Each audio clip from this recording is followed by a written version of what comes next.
నాలుగవ రోజు iBomma Ravi police custody కొనసాగుతోంది. రేపటితో ఐబొమ్మ రవి కస్టడీ ముగియనుంది. కీలక విషయాలు రాబట్టేందుకు పోలీసులు ప్రయత్నిస్తున్నారు. బ్యాంకు లావాదేవీలు, గేమింగ్ యాప్ నిర్వాహకులతో సంబంధాలపై రవి పెదవి విప్పలేదని తెలుస్తోంది. పైరసీ నెట్వర్క్ గురించి నోరు మెదపలేదని సమాచారం.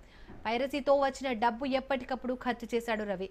ప్రతి 20 రోజులకు ఒక దేశానికి టూర్ వెళ్లిన iBomma Ravi Netherlands, Switzerland, America, France, Thailand, Dubai దేశాలకు వెళ్లినట్టు గుర్తించారు.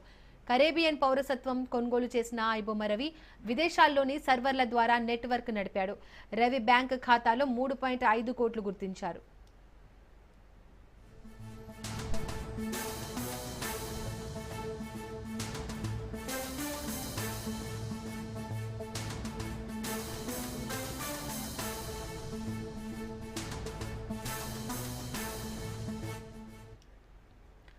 నాలుగవ రోజు ఐబొమ్మ రవి పోలీస్ కస్టడీ కొనసాగుతోంది. రేపటితో ఐబొమ్మ రవి కస్టడీ ముగియనుంది.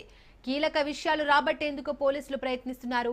బ్యాంకు లావాదేవీలు, గేమింగ్ యాప్ నిర్వాహకులతో సంబంధాలపై రవి పెదవి విప్పలేదని తెలుస్తోంది. పైరసీ నెట్వర్క్ గురించి నోరు మెదపలేదని సమాచారం. పైరసీతో వచ్చిన డబ్బు ఎప్పటికప్పుడు ఖర్చు చేశాడు రవి. ప్రతి 20 రోజులకు ఒక దేశానికి టూర్ వెళ్లిన iBomma Ravi Netherlands, Switzerland, America, France, Thailand, Dubai దేశాలకు వెళ్లినట్టు గుర్తించారు. కరేబియన్ పౌరసత్వం కొనుగోలు చేసిన ఐబొమ్మ రవి విదేశాల్లోని సర్వర్ల ద్వారా నెట్వర్క్ నడిపాడు.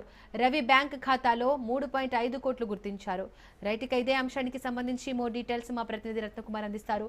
రత్నకుమార్, ఐబొమ్మ రవి నుంచి పోలీసులు ఇప్పటిదాకా ఎలాంటి సమాచారాన్ని రాబట్టగలిగారు?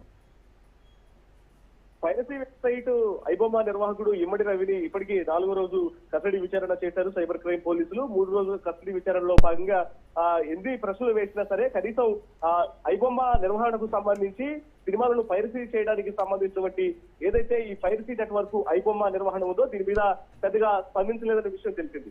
ఇక 4వ రోజు విచారణలో సైతం ఐబొమ్మ రవి 4 రోజుల కస్టడీ విచారణ ముగిసింది. ఇక 4వ రోజు వ్యక్తిగత వివరాలు మినహా పెద్దగా పైరసీ నెట్వర్క్ గురించి నోరు విప్పలేదనే విషయమే తెలుస్తోంది. అయితే ఇప్పటి వరకు కూడా ఐబొమ్మ రవి 2019 నుంచి 2025 వరకు మొత్తం 6 సంవత్సరాల పాటు 20 కోట్ల రూపాయలను ఐబొమ్మ నెట్వర్క్ ద్వారా సంపాదించాడు అనే విషయాన్ని పోలీసులు కన్ఫర్మ్ చేసిన నేపథ్యంలోనే అసలు 20 కోట్ల రూపాయలను ఏ రకంగా ఖర్చు పెట్టాడు, మొత్తం ఎంత పెద్ద మొత్తంలో ఇతను ఆదాయాన్ని సంపాదించాడు అనే విషయాల మీద ప్రశ్నించడం జరిగింది. అయితే వచ్చినటువంటి ఆదాయం మొత్తాన్ని కూడా తనకు లగ్జరీ లైఫ్ కోసమే తను ఖర్చు చేసినట్లు కూడా తను చేసినటువంటి కార్యకలాపాలన్నింటినీ కూడా బహిర్గతం చేయడం జరిగింది ఈ యొక్క కస్టడీ విచారణలో.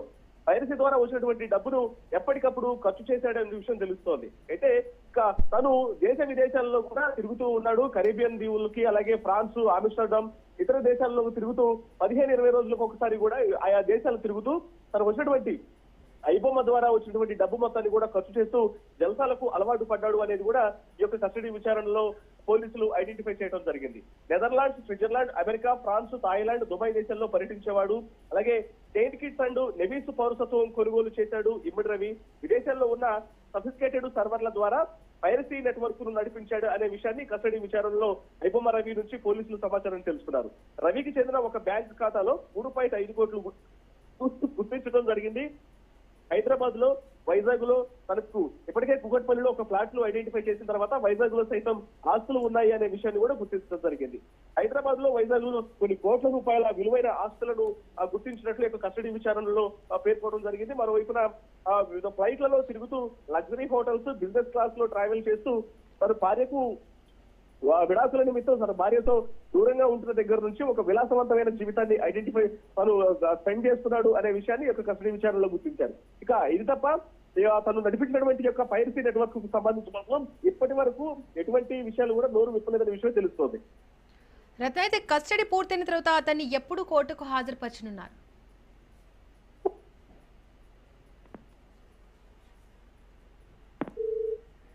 Right, thank you Ratna.